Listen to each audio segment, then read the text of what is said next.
उपराष्ट्रपति जगदीप धनखड़ और राज्यसभा के सभापति जगदीप धनखड़ अब भारतीय जनता पार्टी के नेता बन चुके हैं। मोदी जी भारतीय जनता पार्टी का खुलेआम प्रचार करते हुए नजर आए देश के उपराष्ट्रपति जगदीप धनखड़, जिसके बाद बवाल मच गया है क्योंकि संवैधानिक पद पर बैठकर और साथ में राज्यसभा का सभापति होने के नाते खुलेआम मोदी जी का समर्थन करना या किसी विशेष पार्टी का या भारतीय जनता पार्टी का समर्थन करना उन्हें शोभा नहीं देता और संविधान इसका इजाजत भी नहीं देता है। संविधान का ये घोर उल्लंघन है। उपराष्ट्रपति जगदीप धनखड़ पर आरोप लगा है कि वे मोदी जी की चुनावी प्रचार का हिस्सा बन चुके हैं। वे मोदी जी के लिए चुनाव प्रचार कर रहे हैं। असल में क्या है पूरा मामला बताएंगे आपको वीडियो में, तो वीडियो को एकदम अंत तक जरूर देखें। नमस्कार, स्वागत है आप सभी का देश नीति पर। देश नीति, केवल सच्ची और पक्की खबरें। आज कार्यपालिका को जिस तरह से सरकार ने हाईजैक कर लिया है या मोदी जी के सिफारिश से जो कोई व्यक्ति कार्यपालिका संभालते हैं या कार्यपालिका में दखल लेते हैं, उनमें से कोई भी सत्ता से सवाल पूछेगा, ये जाहिर सी बात है, ऐसा संभव ही नहीं है। इसीलिए कार्यपालिका, न्यायपालिका और लोकतंत्र का चौथा स्तंभ मीडिया, लोकतंत्र के इन तीन स्तंभों से सरकार को दूरी बनाकर रखना चाहिए और जरूरी है। लेकिन चुनाव से पहले मोदी जी के लिए, भारतीय जनता पार्टी के लिए उपराष्ट्रपति प्रचार कर रहे हैं। इससे दुर्भाग्यपूर्ण और क्या हो सकता है। दरअसल हुआ क्या कि उपराष्ट्रपति भरी सभा में राजस्थान में, सोचिएगा, राजस्थान में अभी 2 महीने के अंदर चुनाव होने हैं विधानसभा के, और इस वक्त राजस्थान में उपराष्ट्रपति भरी सभा में मोदी जी की उपलब्धियां गिनाने लगे हैं, जैसा भाजपाई नेता चुनावी रैली में करते हैं। उन्होंने कहा कि देश में कुछ अच्छा होता है तो कुछ लोगों का हजमा खराब हो जाता है, मतलब कुछ लोग इसे हजम नहीं कर पाते, वे पचा नहीं पाते। वो मौका ढूंढते हैं कि हमारे भारत को, हमारी संस्थाओं को कैसे कलंकित करें। वे दुनिया में फेरा लगाकर आग लगाते हैं। किसी देश का नागरिक ऐसा नहीं करता। यानी सीधा कटाक्ष जो है वो राहुल गांधी पर उन्होंने कटाक्ष करते हुए ये सब कहा। उन्होंने आगे प्रधानमंत्री की तारीफ में कहा कि प्रधानमंत्री नरेंद्र मोदी की गिनती दुनिया के श्रेष्ठ नेताओं में होती है। आज भारत अपने फैसले अपने हित का देखकर करता है, किसी के जवाब में नहीं। हमें हमारे देश के प्रति हमेशा गर्व का भाव रखना चाहिए। धनखड़ ने आगे कहा, एक जमाना था जब सरकार की तरफ से कोई राहत मिलती तो बीच में गायब हो जाती थी, पैसा बीच में कम हो जाता था, बिचौलियों बिना काम नहीं चलता था। कहां गए वो बिचौलिया, यानी कि थर्ड पार्टी जो है वो कहां गए, अब सब खत्म ही हो गए। ये पहली बार भारत में हुआ है कि सत्ता में केंद्र में भ्रष्टाचारियों की कोई एंट्री नहीं है। हमारे पावर सेंटर्स टोटली सैनिटाइज हो चुके हैं। 17 करोड़ गैस कनेक्शन दिए गए हैं। मैं जब सांसद था तो हमें साल में 50 गैस कनेक्शन मिलते थे।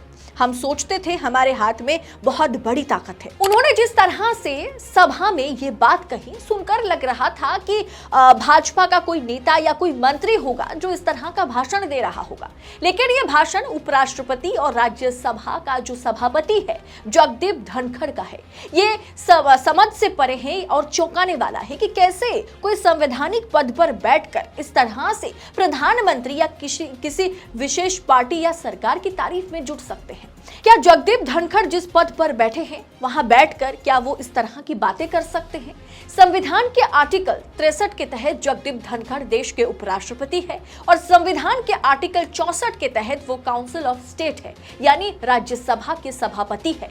राज्यसभा के सभापति होने का मतलब होता है कि एक ऐसा व्यक्ति जिनके सामने सत्तापक्ष और विपक्ष खुलकर देशहित के लिए अपना पक्ष रख सके। सभापति का काम है कि वो सत्ता पक्ष और विपक्ष में भेदभाव ना करे। सभापति का काम है एक जज की तरह जो निष्पक्ष होकर के सरकार और विपक्ष दोनों को सुने और राज्यसभा को संभाले। दोस्तों, राजस्थान में चुनाव है 2 महीने में। ऐसे में जगदीप धनखड़ का ऐसा भाषण राजस्थान में जाकर के देना, मोदी जी की तारीफें करना साफ साफ दर्शाता है कि ये एक प्रकार से चुनावी प्रचार है जो जगदीप धनखड़, हमारे देश के उपराष्ट्रपति, राज्यसभा के सभापति जो है वो भारतीय जनता पार्टी के लिए कर रहे हैं।